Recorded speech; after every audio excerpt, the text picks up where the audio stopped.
For years, physicists could only theorize about how fast entanglement worked. They could calculate it, debate it, argue about whether it was instantaneous or whether it spread through space like everything else. Theorists wrote papers. Experimentalists shook their heads. There was this fundamental question hanging in the air. If two particles are entangled and they're separated by a distance, how quickly do they respond to each other? The fact that we couldn't answer this basic question was embarrassing in a way. We had quantum mechanics. We had relativity. We understood the rules so well that we could build lasers and quantum computers and devices of incredible precision.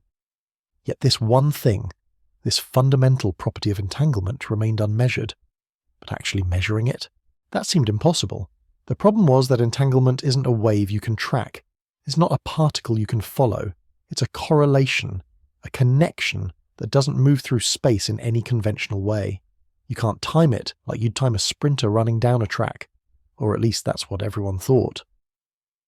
The challenge was so fundamental that many physicists had resigned themselves to thinking it might never be measured directly.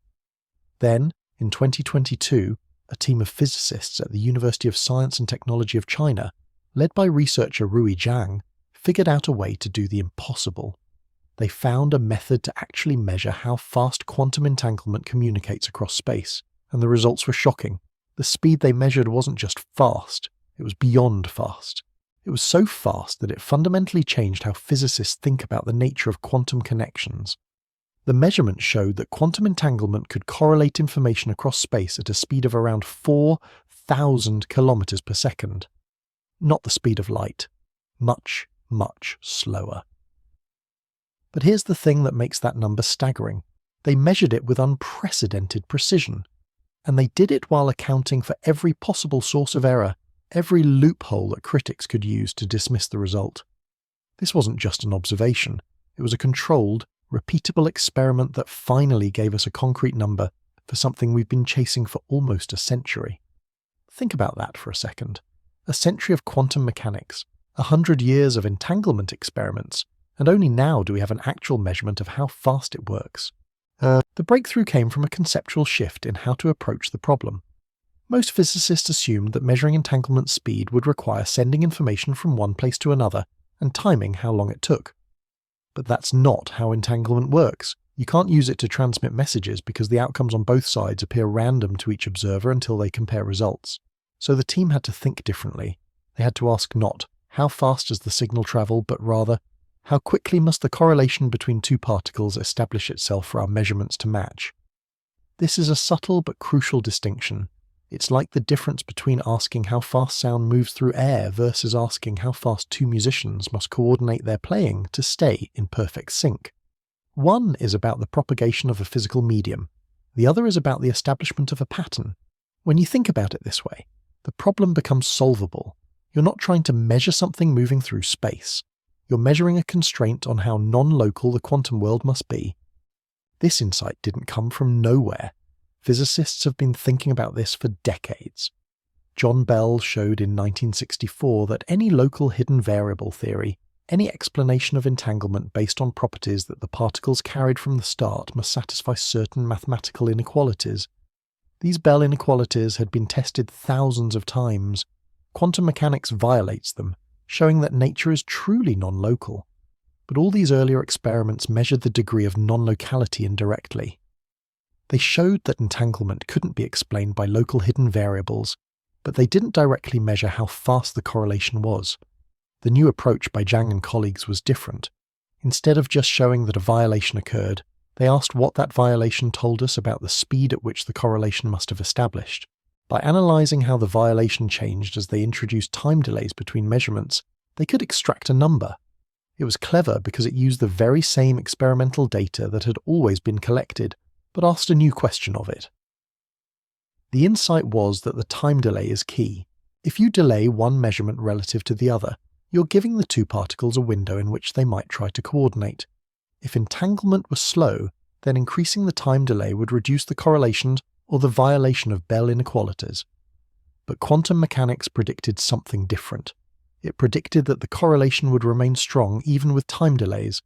By measuring how strong, they could infer how fast the correlation had to be to overcome that delay. It was brilliant precisely because it was conceptually simple.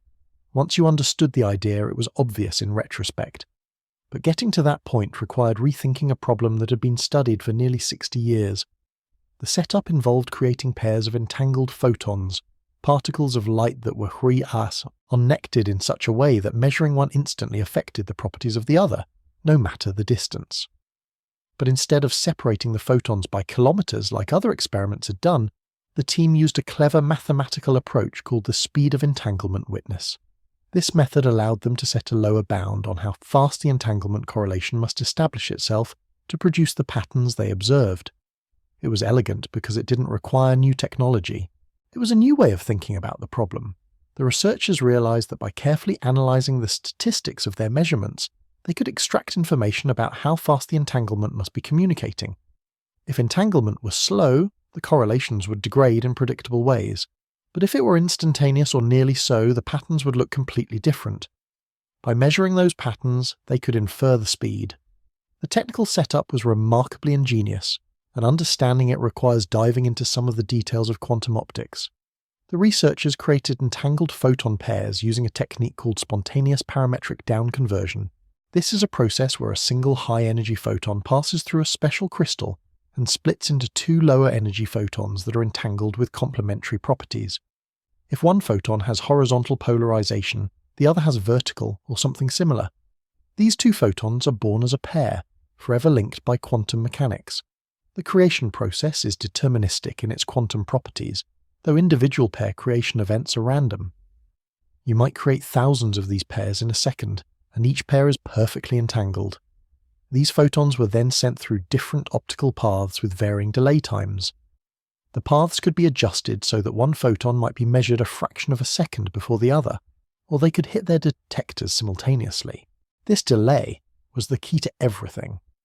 By introducing different time intervals between when each photon was measured, the team could determine what speed of correlation would be required to produce the specific correlations they observed in their data. The time delays were typically on the order of nanoseconds, billionths of a second.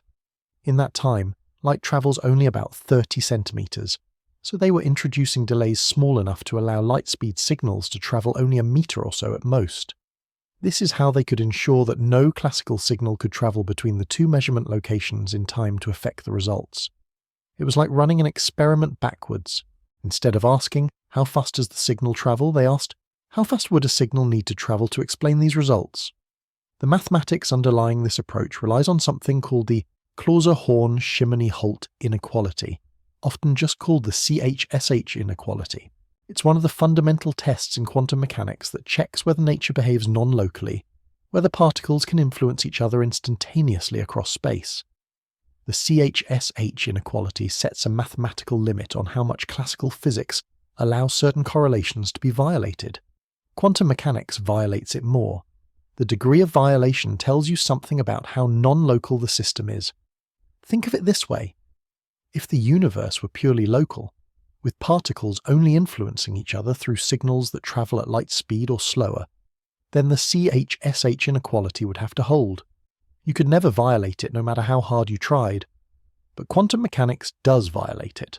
By analysing how violations of this inequality scaled with the time delay between measurements, the researchers could extract a minimum speed for the entanglement correlation.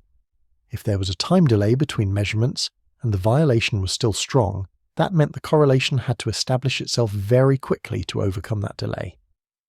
The mathematics is elegant because it connects an abstract measure of non-locality from the CHSH inequality to a concrete speed that you can actually calculate and measure. One of the most important aspects of this experiment was eliminating what physicists call loopholes. These aren't minor issues. They're fundamental challenges to any entanglement experiment. For decades, critics argued that maybe entanglement wasn't truly instantaneous or fast. Maybe there was a classical explanation hiding in the details. Maybe the correlations happened because of shared information from the past that both particles somehow remembered. Maybe God rolled the dice at the moment of creation, and both particles got the same number, and that's why they always match. These aren't serious objections, but they're mathematically possible if you don't account for them. To close these loopholes, the team had to ensure that the photons couldn't have communicated with each other through any conventional means. They had to make sure that relativistic causality wasn't being violated. This meant carefully controlling when measurements were made, making sure that no signal travelling at light speed could carry information between the two measurement locations. If the measurements happened in such quick succession that light couldn't travel between them, then there's no way they could have coordinated through any classical mechanism. They also had to account for detection efficiency. Not every photon they created would actually be detected, and this inefficiency could theoretically introduce systematic errors.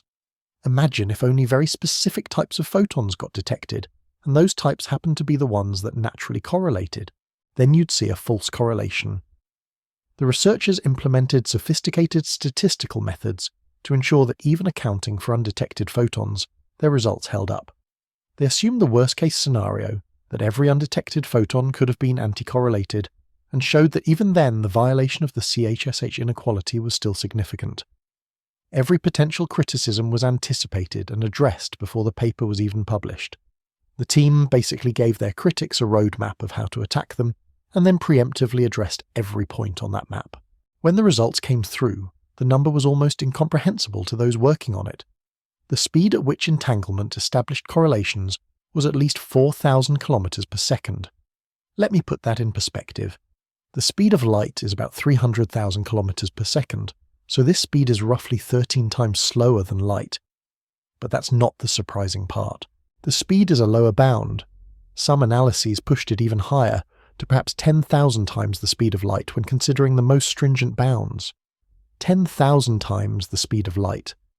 Now, before you start thinking that we're about to build faster-than-light drives, understand what this number actually means. This wasn't saying entanglement was faster than light in the way that would violate relativity. It was saying something much more subtle, but equally profound. It was saying that whatever mechanism creates the correlation between entangled particles, it had to establish that correlation nearly instantaneously. The particles had to be connected in a way that transcended our normal understanding of how things interact through space.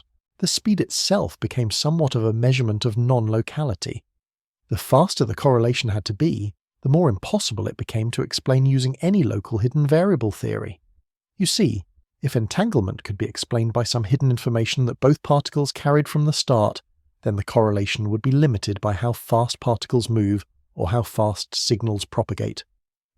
But if the correlation had to establish faster than light speed, that meant no hidden information theory could explain it.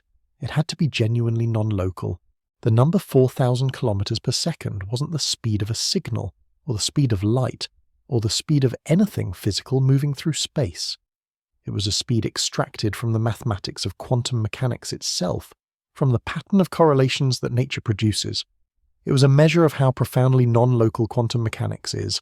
What this really meant was that the quantum state of the universe is incompressible when it comes to locality. You cannot break it into separate pieces, each with their own properties. The moment you try to measure one part, the whole system responds. Not because information travels, but because the system was never truly local to begin with. This is what it means to say that entanglement is more non-local than you would think based on classical intuition. The particles weren't just mysteriously synchronized. They were part of a single quantum system that transcended space. The measurement also revealed something about the nature of quantum correlations. In classical physics, correlations arise from shared history. Two coins that land showing the same side might do so because they were thrown by the same person using the same technique. The correlation has a causal root in the past. But quantum correlations, entanglement, don't work that way. They're not caused by past events, they're fundamental to the quantum state itself. The speed measurement proved this by showing that the correlation was so strong and immediate that it couldn't possibly arise from any classical mechanism, even one involving hidden variables or shared memories from the past. Now, some people hear faster than light and immediately think Einstein was wrong. They think relativity has been overturned and we can finally build time machines or send messages backward in time. They imagine calling their friends on Alpha Centauri. They imagine solving time travel paradoxes. But here's why this measurement doesn't break relativity at all, and why physicists aren't panicking about it. In fact, understanding why this is true reveals something profound about how quantum mechanics and relativity fit together. Relativity doesn't say that correlations can't be non-local. What it says is that no useful information can travel faster than light. This is a crucial distinction that most people miss. You cannot use entanglement to send a message. This is the no signaling principle, and it's absolute. It's not a hope or a theory. It's a mathematically proven constraint that follows directly from how quantum mechanics works. On one side of the experiment, if we measure a photon's polarization, the result appears completely random. Heads or tails, up or down, there's no pattern. On the other side, they also appear completely random. You measure photons and you get random results. Only when you compare the two sets of results, which requires classical communication traveling at light speed or slower, do you see the correlation. The measurement of entanglement speed doesn't violate this. It simply quantifies how non-local the connection is. Think about what's actually happening in the math. The correlation speed tells us that the quantum state is so interdependent that it has to establish its correlations faster than light would allow. But establishing correlations isn't the same as sending information. It's like saying these two dancers are so perfectly synchronized that they must have coordinated their movements faster than sound could travel between them. That doesn't mean sound broke its speed limit. It means the dancers must have coordinated before they started dancing, or they're using some mechanism that doesn't operate through sound at all. The dancers coordinated in the past and now they're executing that coordination. Similarly, the speed of entanglement tells us that the quantum connection must be established in a way that transcends our classical understanding of how information propagates through space. But it doesn't create any actual faster-than-light transmission of usable information. This is crucial because it's the distinction between correlation and communication. Correlation can be non-local. Communication cannot be, according to relativity, and this experiment honors that constraint perfectly. Einstein would have worried about this if it actually violated the speed limit of information, but it doesn't. It simply shows that nature is more intricately connected than we thought. It reveals that the universe operates under two parallel rules. Relativity governs what you can do with information, making sure nothing faster than light can transmit a message. Quantum mechanics governs what nature can do with correlations, allowing them to be infinitely non-local. These two rules don't conflict because they're talking about different things. Information and correlation are not the same. Understanding this distinction is perhaps the deepest insight that comes from this entire measurement. What makes this measurement truly significant is that it forced physicists to confront a fundamental question. If entanglement is this non-local, what does that mean for our understanding of reality? The measurement didn't just give us a number. It gave us evidence that the universe at the quantum level is organized in a way that seems alien to our everyday intuition. Think about how you normally understand the world. Objects exist in space. They move around. They interact when they're close to each other. Signals propagate from place to place. This is local realism. The idea that reality is fundamentally local, that nothing can influence something else at a distance without something traveling between them. Quantum entanglement has always been a challenge to this view, but the speed measurement made it undeniable. If correlation had to establish itself at 4,000 kilometers per second or faster, or even faster than light, then clearly the universe doesn't work locally. There's some kind of connection, some kind of structure that exists beyond space and time as we normally conceive of them. This raises profound questions. If particles are connected instantly across space, what does that mean for the nature of space itself? Is space fundamental or is it emergent from deeper quantum correlations? Is time fundamental or is it also emergent? These aren't just philosophical questions. They're the kinds of questions that drive research in quantum gravity and fundamental physics. The measurement of entanglement speed essentially provided empirical evidence that something is deeply non-local about the quantum world, not just in principle, but in practice, not just in the math, but in how nature actually behaves. Physicists studying quantum information theory were particularly excited by this result. They use entanglement as a resource for quantum computing and quantum cryptography. If entanglement is more non-local than they thought, that might open new possibilities for these technologies. It might also put constraints on how quickly quantum information can be processed or transmitted. The measurement essentially mapped out the landscape of how non-local quantum mechanics is allowed to be while still respecting the no-signaling principle of relativity. It showed that nature is using that landscape to its fullest. Entanglement is about as non-local as possible without actually allowing faster-than-light communication. It's like nature chose to make quantum mechanics as entangled as possible while keeping relativity intact. This suggests some deep principle, some fundamental trade-off or optimization that we don't yet fully understand. Before continuing, I want to tell you about something that actually does let you communicate faster than your words. With Riverside, you can collaborate with guests remotely, record crisp audio from anywhere, and generate transcripts automatically. It's like having a studio-quality recording setup that adapts to wherever your guest is. You just send them a simple link, they join, and everything gets recorded at full quality on Riverside's servers. No more worrying about Zoom calls dropping or audio getting compressed. Then, when you're done, Riverside generates transcripts automatically, which means you can repurpose that content across multiple platforms without spending hours editing. You can pull quotes, create clips, or turn interviews into articles. And if you want to add visuals, Riverside has templates and tools built right in. It's basically everything you need to go from interview to polished content, all in one place. The first 3 hours are free, so you can try it out without committing.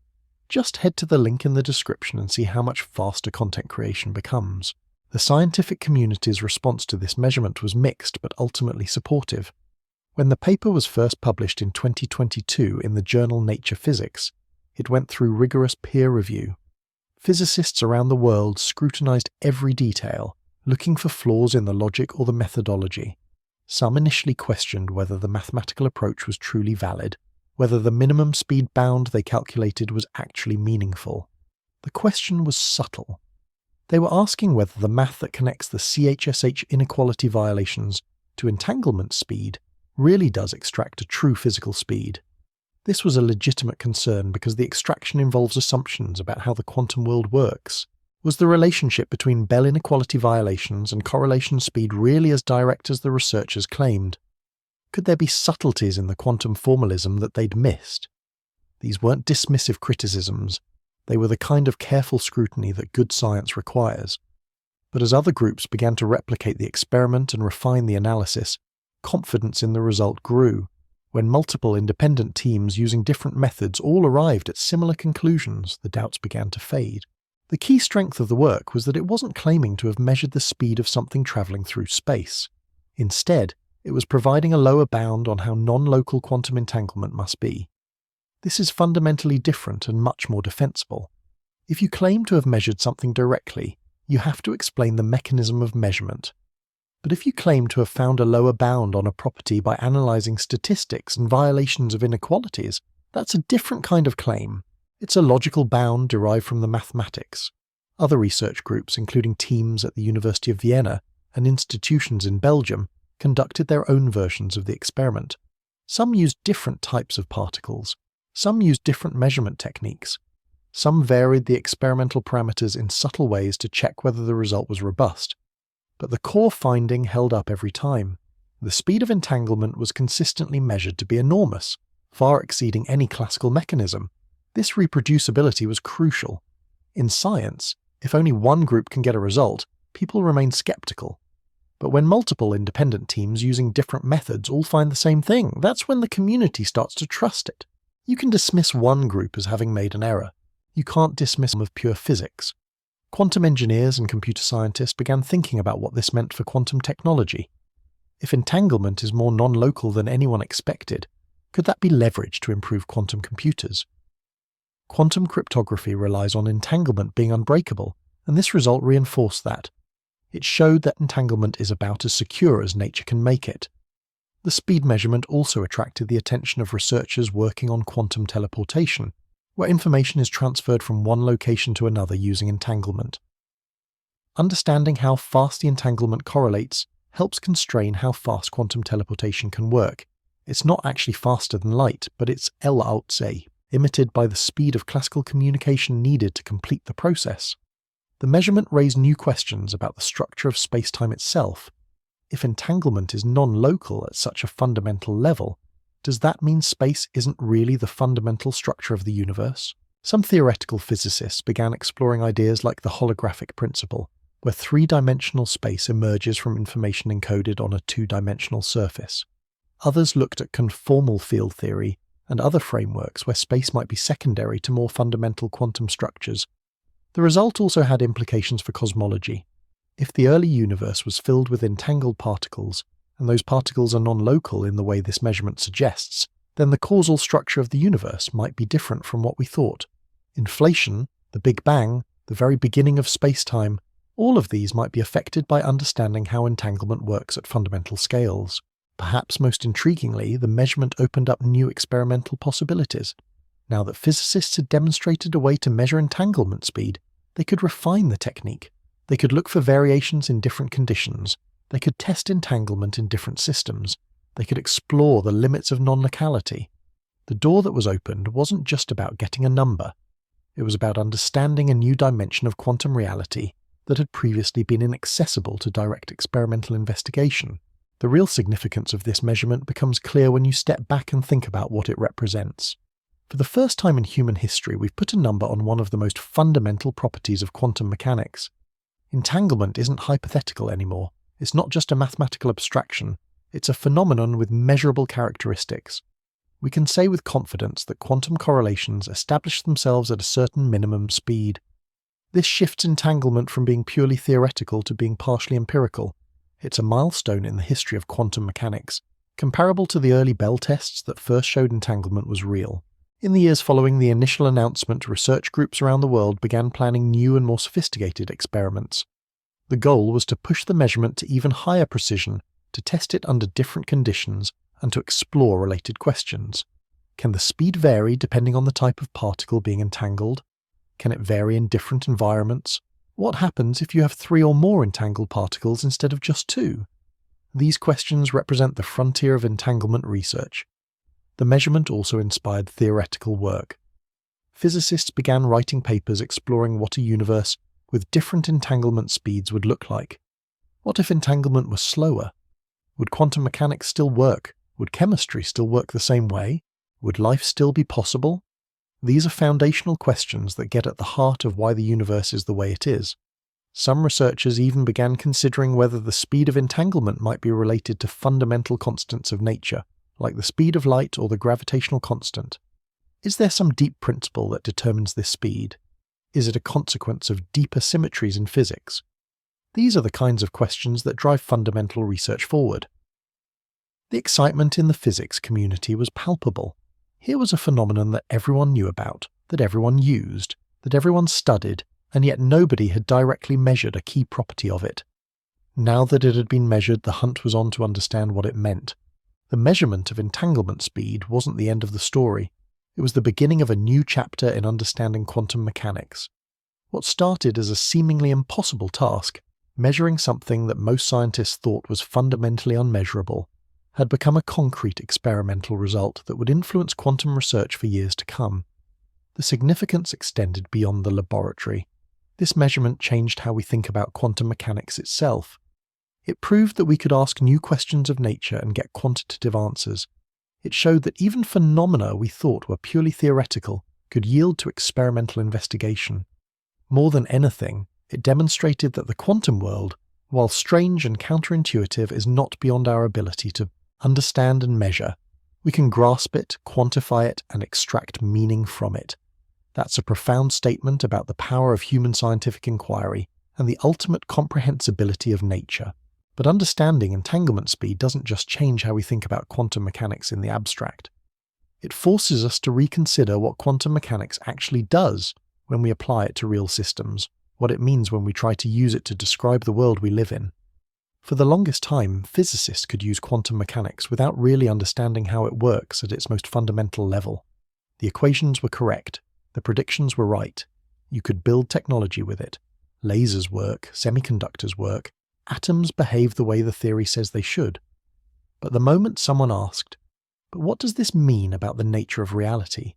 What is actually happening underneath the equations?" The conversations got murky. People disagreed.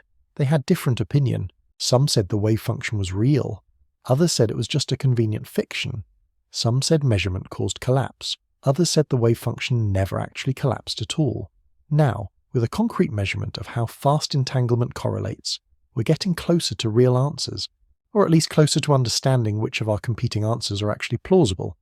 The implications ripple outward in all directions, touching nearly everything we think we know about physics and reality. Consider what this means for the interpretation problem. Physicists have been arguing for nearly a century about what quantum mechanics actually represents and what it means for reality. Is the wave function real in some fundamental sense? Or is it just a calculation tool? just a convenient mathematical object we use for making predictions without needing to believe in it? Does measurement cause collapse of the wave function, or is something else going on? Is many worlds true, where all possible outcomes happen and we just experience one branch of a splitting tree? Or is there some other interpretation that we haven't even properly formulated yet? Some way of thinking about quantum mechanics that we haven't discovered? The speed measurement doesn't directly answer these questions in a way that would make everyone agree and settle the debates. But it constrains them. It rules out possibilities. It eliminates certain options. Any interpretation of quantum mechanics now has to account for the fact that correlations between entangled particles establish themselves faster than light could carry any classical signal, faster than information could travel. This is a hard boundary condition. It's not a suggestion or a preference. It's a physical fact extracted from nature itself through careful measurement and rigorous analysis. Some interpretations can accommodate this more naturally than others. Many worlds, for instance, where all possible outcomes happen, and we experience one branch, doesn't have a particular problem with non-local correlations. The branches are all there, connected through the quantum state that describes the whole universe. They're non-local by definition, in a way, because they're all part of the same wave function that fills all space. Bohmian mechanics, with its hidden variables and its guiding wave that shapes how particles move through space, also handles this reasonably well, because the wave is already fundamentally non-local by construction. The wave reaches everywhere. It connects all space. It's there even in empty regions. But interpretations that rely heavily on local hidden variables or strict local realism, interpretations that want the universe to be fundamentally local, with all connections going through space at light speed or slower, are getting squeezed out. They're running into experimental walls that they can't climb over, barriers constructed from careful measurements and rigorous mathematics. The measurement of entanglement speed is essentially closing doors. It's showing us which ways of thinking about quantum mechanics are actually compatible with how nature behaves, which philosophical stances can survive contact with reality. This has huge implications for quantum computing. A quantum computer harnesses entanglement to do its work. The more entangled your system, the more powerful your computation can be, in principle. The quantum advantage, the reason quantum computers could potentially solve certain problems exponentially faster than classical computers, depends entirely on maintaining and controlling entanglement. But quantum computers are fragile, incredibly fragile. The moment entanglement breaks down due to interaction with the environment, called decoherence, the quantum advantage is lost. And decoherence is constant. Ambient heat, stray electromagnetic fields, vibrations in the lab, cosmic rays, radiation, even photons bouncing around. All of these can destroy the delicate entangled state. Engineers working on quantum computers spend enormous effort trying to isolate their qubits from the environment. They use dilution refrigerators that cool the system to near absolute zero. They use electromagnetic shielding. They use elaborate vibration isolation systems. They do everything they can to keep the environment from interfering with the quantum states.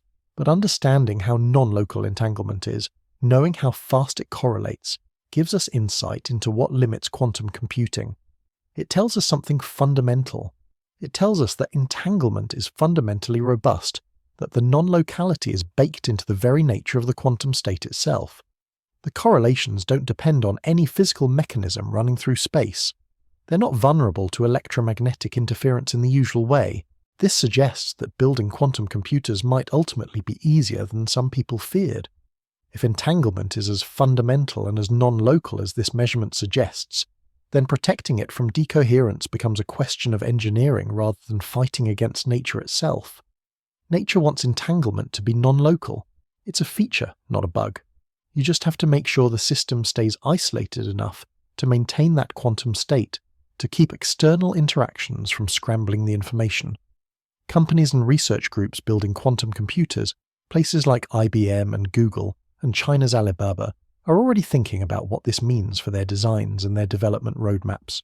They're looking at how to design systems that maintain entanglement over longer and longer timescales, maybe for seconds instead of microseconds, hoping to scale up from hundreds of qubits to millions. They're exploring whether the speed of entanglement gives them any advantages in how they structure their qubits, how they arrange them physically in the machine, how they orchestrate measurements and operations. The measurement has essentially given quantum engineers a new way to think about their machines and their designs, a new vocabulary for discussing the problems they face. Instead of fighting against the quantum properties of their systems, fighting against the non-locality and the weirdness and the fragility, they can now design with those properties in mind, working with nature instead of against it. If entanglement is this non-local, this fast, truly fundamental, then quantum algorithms that rely on those properties can be pushed harder, can be optimized better, can do more work before decoherence kills the advantage and the computation collapses back into classical behavior. It's like the difference between trying to swim against a strong current versus learning to flow with the water. When you work with the properties of the universe rather than against them, you can accomplish more with less effort. Quantum cryptography is another area getting fundamentally transformed by this measurement. The security of quantum key distribution relies on the fact that entanglement cannot be cloned or copied. This is one of the fundamental theorems of quantum mechanics, the no-cloning theorem. If you try to intercept and measure an entangled particle to steal the key, the entanglement breaks and the eavesdropping is detected. The person being attacked will notice that someone tried to listen in. This is theoretically absolutely secure, unhackable by any method that we can conceive of. But the practical implementation has always been tricky, and that's been a source of significant concern for engineers and security researchers working on these systems. You need to make sure that your entangled states are truly secure, truly non-copyable, truly isolated from tampering and interference. You need to make sure that an eavesdropper can't find some loophole, some side-channel attack, some vulnerability or weakness that would allow them to extract the information without disturbing the quantum states in a detectable way. This is where the practical and the theoretical collide. The speed measurement reinforces that this security is based on something real, something fundamental. Entanglement isn't just mathematically non-local, it's physically non-local. It's embedded in the structure of reality itself. The correlation is so immediate that there's no way for an eavesdropper to exploit a time window. By the time an eavesdropper could try to measure one particle of an entangled pair, the correlation with its partner has already been established across whatever distance separates them, whether that's 100 meters or 1,000 kilometers. This makes quantum cryptography even more secure than was previously understood. It means that the security doesn't depend on any technological limitations or clever engineering tricks. It's not that we've built a system that's hard to hack with current technology, but might become hackable if computers get faster. It's that the fundamental nature of entanglement makes hacking impossible in principle, in a way that no amount of future technological advancement could overcome. This is a shift from security through obscurity or technical difficulty to security through the laws of physics themselves. Companies developing quantum key distribution systems like IDQ and others are already marketing this as unhackable, but the speed measurement gives that claim even more weight. The non-locality is so fundamental, so embedded in how entanglement works, that you cannot get around it no matter how clever you are. You cannot probe an entangled system without destroying the entanglement. The measurement has basically certified that quantum cryptography is as secure as physics allows, period. End of story. It's not a matter of finding better techniques or more clever encryption. The security is guaranteed by nature. But the measurement also raises questions that lead to the very edge of what we know and venture into territory that gets increasingly speculative. What would happen if entanglement speed were different? What if it were slower, approaching the speed of light more closely? Or what if it were instantaneous in some absolute sense, truly infinite? These are probably meaningless questions because entanglement speed is what it is, determined by the fundamental structure of quantum mechanics itself, woven into the fabric of how reality works. But asking them reveals something important about the universe. The speed that was measured, the lower bounds that kept pushing into the thousands of times the speed of light or even beyond, that's not arbitrary. That's not a coincidence. That's not something we could have predicted beforehand. That's a consequence of something deeper in how the universe is structured, something in its fundamental nature that we're only beginning to grasp. Some physicists have speculated that the entanglement speed might be related to other fundamental constants, the numbers that seem to define how the universe behaves. Is it linked to the speed of light, that cosmic speed limit? Is it connected to Planck's constant, that tiny number that sets the scale of quantum mechanics? Is it somehow embedded in the structure of space-time itself, tied to how space and time emerge from deeper quantum structures? These are speculative questions, but they're the kind of questions that drive theoretical physics forward and point toward new discoveries. When you measure something new about nature, something that hasn't been directly observed before, the first instinct in physics is to try to connect it to everything else you know. Can you explain it as a consequence of existing principles? Can you derive it from what we already understand? Or do you need something new, something that would require revising our fundamental framework? The entanglement speed measurement opened up this entire line of inquiry. Physicists are now looking at whether this speed is, in some sense, built into the fabric of quantum mechanics from the start, written into the equations that govern nature. Is it something you could derive from first principles, from the basic axioms of quantum theory? Is it connected to the mathematical structure of Hilbert space, the abstract infinite-dimensional space where all quantum states live?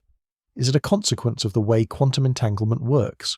Or is it something that constrains how entanglement can work? These are deep theoretical questions, but they matter profoundly because they might point toward a deeper understanding of quantum mechanics itself and why it's structured the way it is. If entanglement speed is fundamental, then understanding it might be key to understanding why quantum mechanics is the way it is, why the universe chose this particular rule rather than some other one. Testing the limits of quantum mechanics has become more sophisticated and urgent because of this measurement, because now we have a concrete number to work with. Physicists are now designing experiments to see how entanglement behaves in different contexts and different circumstances. What happens with 3 or more entangled particles instead of just 2? Does the speed scale? Does it increase or decrease? Does it get faster or slower as you add more particles to the entangled system? Does it depend on the type of particles involved, whether they're photons or atoms or electrons or something else entirely? What about different types of entanglement, like temporal entanglement, where particles are entangled across time rather than space? Or entanglement between composite systems made of many particles together? What about entanglement between macroscopic objects or systems? Each of these questions represents a new frontier, a new direction for experimental investigation, a new way to push at the boundaries of what we know. The 2-photon entanglement experiments that led to the speed measurement were elegant and controlled, beautiful examples of precision physics. But the real universe is far more complex and messy. Atoms are entangled with other atoms in materials and gases. Quantum fields, the underlying fields that physics thinks reality is made of, are entangled across space and time in ways we don't fully understand. Black holes might be entangled with the radiation they emit, with the quantum information that falls into them. Understanding entanglement speed in these more complex and realistic contexts is the next frontier, the next major challenge. Some physicists have suggested that the measurement might be relevant to cosmology, to understanding the universe on the larger scales. In the early universe, immediately after the Big Bang, the entire universe might have been in a highly entangled state, everything connected to everything else. If so, then understanding how fast entanglement correlates might tell us something fundamental about the structure of space-time itself at its origin. The Big Bang might not be a local event with causal connections spreading outward like ripples. It might be fundamentally non-local, with the entire early universe sharing entanglement across any distance. No separation at all. This is speculative, deeply so, but it's the kind of speculation that comes from taking the measurement seriously and asking what it implies. If entanglement is this non-local in our universe today, then the universe's origin might be non-local too. The measurement also pushed researchers to think about entanglement in extreme environments, in places where the laws of physics get pushed to their limits. What happens to entanglement near a black hole, where gravity is so strong that it warps space-time into shapes we can barely imagine? Does entanglement behave differently in strong gravitational fields? How does entanglement interact with space-time curvature? These are questions at the intersection of quantum mechanics and general relativity, the 2 theories that don't normally play well together, that seem incompatible in many ways. But if entanglement is non-local in the way this measurement suggests, then maybe understanding entanglement in curved spacetime is a path toward quantum gravity, toward a theory that unifies quantum mechanics and gravity. Maybe the clues to reconciling these 2 fundamental theories are hidden in how entanglement behaves when spacetime is warped and curved by massive objects. When you step back from all the technical details and equations and Bell inequalities, the measurement of entanglement speed raises the most fundamental questions about the nature of reality itself. If the universe is non-local at its core, what does that mean for how we think about causality? In classical physics, the kind of physics that governs the everyday world of baseballs and planets, causality flows forward in time. A cause is B, which causes C. Everything is connected through chains of cause and effect, through signals and interactions that propagate at or below the speed of light. This is how we understand the world. This is how we navigate it. But if entanglement is fundamentally non-local, if correlations can establish themselves faster than light, then this picture starts to crack and break down. Two events that are far apart in space can be correlated instantly, can show perfect statistical correlations, can seem connected across any distance. That's not the same as one causing the other in the classical sense, but it does suggest that the universe is more deeply connected than a simple causal chain would imply. It suggests that there's something more going on beneath the surface. Some philosophers and physicists have argued that this means the universe is holistic, that it can't be broken down into independent parts, that the whole is more fundamental than the pieces. The measurement of entanglement speed provides strong evidence for exactly this idea, this way of looking at things. The correlation is so fundamental, so immediate and basic, that trying to separate the two entangled particles into independent systems, independent objects, is impossible. They're part of one whole, one quantum state, one unified system, no matter how far apart they are in space, no matter if they're in different galaxies. This has profound implications for how we think about identity and separateness, about what it means for something to be its own thing. In our everyday experience, all objects are separate and distinct. You and I are separate beings. A table and a chair are different objects with no special connection. The ocean and the sky are different things. The earth and the moon are distinct. This separateness is so obvious to us that we rarely even think about it. But at the quantum level, at the deepest level of nature, this separateness, this independence, breaks down. Entangled particles are not separate in any fundamental sense. They're not two independent things that happen to be correlated. They're parts of a larger system, aspects of a unified quantum state that cannot be divided. If the universe is made of quantum particles and those particles can be entangled, then in some sense, the entire universe might be one interconnected whole at the deepest level, one unified quantum state. You can draw boundaries around subsystems for practical purposes. You can treat a quantum computer as a separate thing. You can ignore most of the universe when studying a single atom. You can build walls and doors and make things that seem separate. But those boundaries are not fundamental to reality. They're just useful approximations, practical conveniences that help us navigate and understand the world. The universe at its deepest level might be fundamentally unified, holistic, non-separable, in ways that we're only beginning to understand and to come to terms with. The measurement of entanglement speed is evidence for this view, support for this way of thinking about reality. It shows that the connections between parts of the universe, the entanglement, are more fundamental and more real than the separateness. Information itself takes on a completely new meaning in light of this measurement, a meaning that's more alien and more profound than we might have expected. In classical physics, the physics of everyday life, information is something that can be stored in objects and transmitted between them. A book contains information. A hard drive contains information. If you move the book from one place to another, if you transfer the data from one computer to another, the information moves with it. Information is a kind of substance that you can package and move around. But in quantum mechanics, information behaves differently. It's fundamentally different. It can be entangled, split between particles, distributed across a system in ways that have no classical analogue, no equivalent in the everyday world. The measurement of entanglement speed tells us something important about quantum information and how it works. The correlations that carry quantum information establish themselves faster than any classical information could propagate through space. This means that quantum information is not stored locally in any meaningful sense. It's not contained in one particle or another in isolation. It's in the correlations between particles. It's in the quantum state itself, in the invisible web of entanglement that connects them. This has immediate practical consequences for how we handle quantum information in quantum computers and quantum communication systems. You cannot extract all the information from one part of an entangled system without measuring the other parts, without interacting with the entire system. You cannot copy the information using the no-cloning theorem. You cannot even know what the information is without destroying the entanglement, without collapsing the quantum state. This is not a limitation of our current technology or our cleverness as engineers. It's a fundamental feature of how quantum information works, how it must work based on the structure of quantum mechanics. The measurement of entanglement speed has shown us that this is built into the fabric of reality at the deepest level. Quantum information is inherently non-local and inherently secure by its very nature. No amount of future technological advancement could change this. It's not that we've built a clever system. It's that nature itself protects quantum information through the non-locality of entanglement. But mystery remains. Despite this breakthrough measurement, despite all the careful experiments and analysis, despite closing off certain theoretical possibilities and ruling out certain interpretations, there are still deep and fundamental questions about entanglement that we don't fully understand and might never fully understand. The measurement told us how fast the correlation is, gave us a concrete number to work with, a bound we can point to.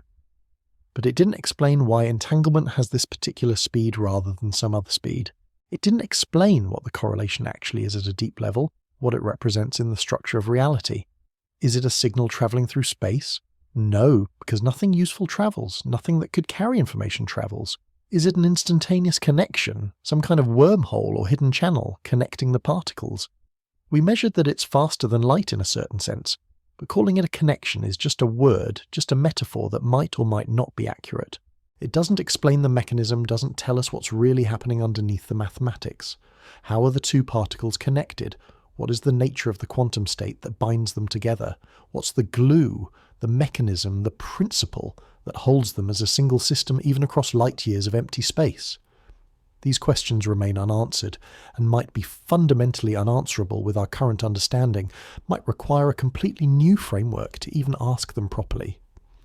The deeper mystery is what entanglement says about the nature of space itself.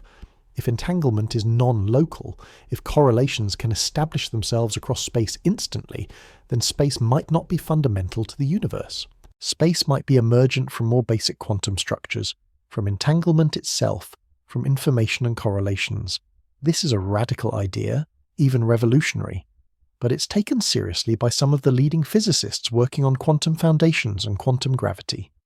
If space emerges from entanglement, if space itself is constructed from quantum correlations, then measuring the speed of entanglement is like measuring a property of space itself before it fully emerges into what we perceive. It's giving us information about the quantum substrate from which space-time grows and develops. But this is highly speculative, way out on the edge. We don't have a clear theory of how space emerges from entanglement. We have mathematical hints and proposals and interesting ideas, but nothing solid and proven. The measurement of entanglement speed might eventually become a key piece of this puzzle, might help us understand how space emerges, but for now it's more of a tantalizing hint pointing toward future discoveries. There's also the question of whether there are other forms of non-locality and connection we haven't discovered yet. Entanglement is one form. Are there others?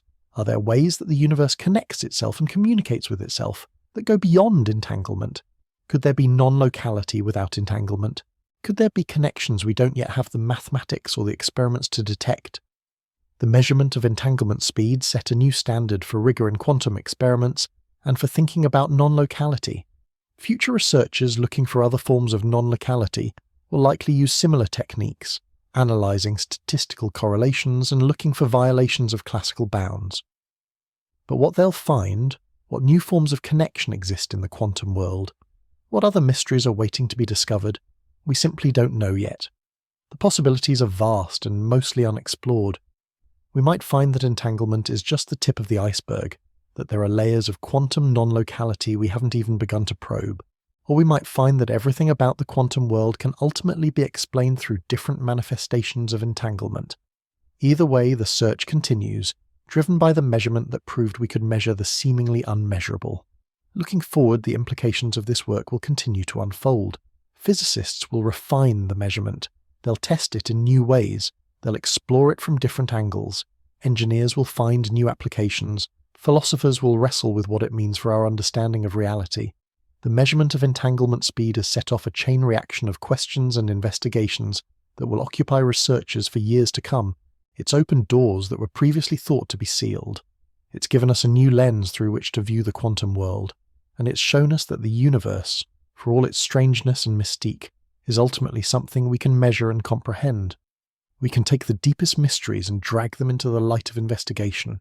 In the end, the measurement of entanglement speed was a triumph of human ingenuity and persistence, of the human capacity to solve seemingly impossible problems through clever thinking and hard work. For decades, maybe longer, it seemed impossible. Not just difficult, but actually fundamentally impossible. The problem was woven into the nature of entanglement itself, built into the fabric of quantum mechanics at its deepest level. How do you measure something that doesn't travel through space? How do you time something that establishes itself instantaneously, that exists outside of time in a conventional sense? But a creative insight changed everything, shifted the whole way of thinking about the problem. By asking the right question, by reformulating the problem in terms of what had to be true about time delays and correlations, by thinking about the mathematics differently and finding new patterns in the data, the researchers opened a door that had been thought permanently sealed, impassable, written off as fundamentally unmeasurable. They did the impossible.